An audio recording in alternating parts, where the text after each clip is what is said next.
अब हम यहाँ पर प्रश्नावली 5.1 का प्रश्न चौथे का 9वां सॉल्व करेंगे। तो इस वीडियो में हम 9वां और 10वां दोनों सॉल्व करेंगे, तो अंत तक देखना वीडियो। तो यहाँ पर कहा गया है निम्नलिखित में से कौन कौन AP है। यदि AP है तो इसका सारवंतर ज्ञात कीजिए और 3 और पद लिखिए। तो जो ये श्रेणी दी हुई है इसको हमें बताना है ये समांतर श्रेणी AP है या नहीं। AP कहलाता है समांतर श्रेणी। तो ये श्रेणी समांतर श्रेणी है या नहीं। यदि है तो इसका सारवंतर और 3 और पद ज्ञात कीजिए, 5वां पद, 6वां पद और 7वां पद। ये 4 पद तो दिए गए हैं। तो यहाँ दिया गया है A1 बराबर 1, A2 बराबर 3, A3 बराबर 9, A4 बराबर 27।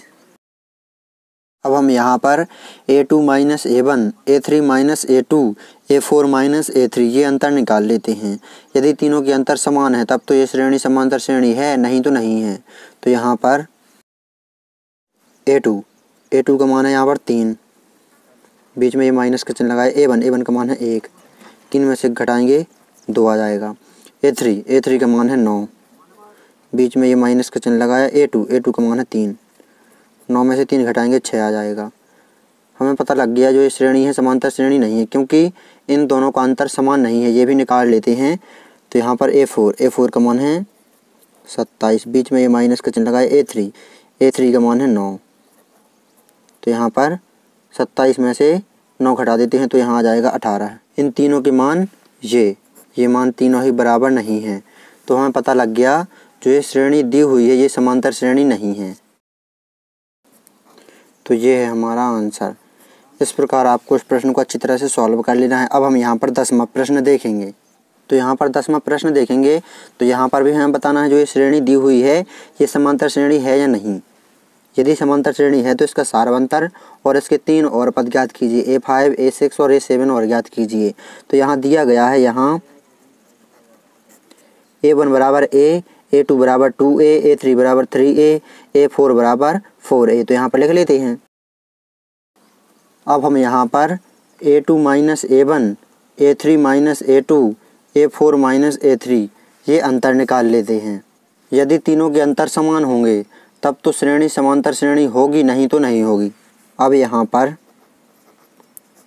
A2 minus A1, A3 minus A2, A4 minus A3 निकाल लेते हैं अंतर। A2 का मान है 2A, बीच में ये वाला माइनस का चिन्ह लगाया। A1 का मान है A।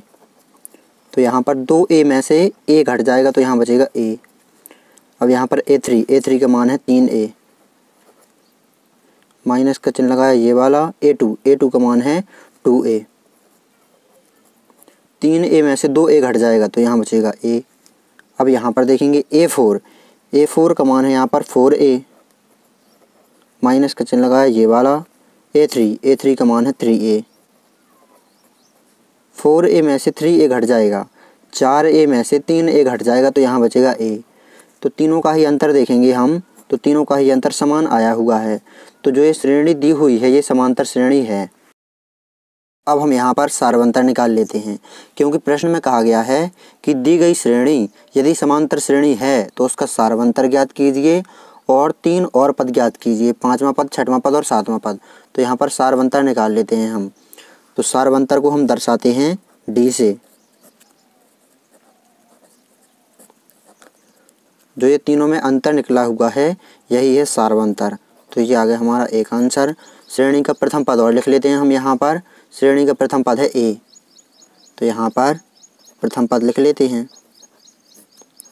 प्रथम पद को हम दर्शाते हैं A से, और श्रेणी का पहला पद A ही है तो A बराबर A लिख लेते हैं यहाँ पर। अब हम यहाँ पर 5वां पद, 6वां पद और 7वां पद और निकाल लेते हैं श्रेणी के। अब हम यहाँ पर श्रेणी का 5वां पद, 6वां पद और 7वां पद और निकाल लेते हैं। A5, A6 और A7। फॉर्मूले देखेंगे। 5वां पद का फॉर्मूला होता है A प्लस 4D। 6वें पद का फॉर्मूला होगा A प्लस 5D। 7वें पद का फॉर्मूला होगा A प्लस 6D। इस प्रकार फॉर्मूले होते हैं। यदि यहाँ पर कहा जाता 25वें पद का फॉर्मूला तो हो जाता A प्लस 24D। इस प्रकार हो जाता फॉर्मूला। D एक कम करके होता है। यहाँ पर मान रखेंगे A का मान है A, बीच में ये प्लस का चिन्ह लगाया। 4 ये जाऊँ का त्यों इंटू डी का मान है ए ज्यों का त्यों प्लस का चिन्ह लगाया, 4 का गुणा ए में होगा तो हो जाएगा 4a और a जुड़ जाएगा तो हो जाएंगे 5a। आगे सॉल्व करेंगे, ये आ गया हमारा 5वां पद।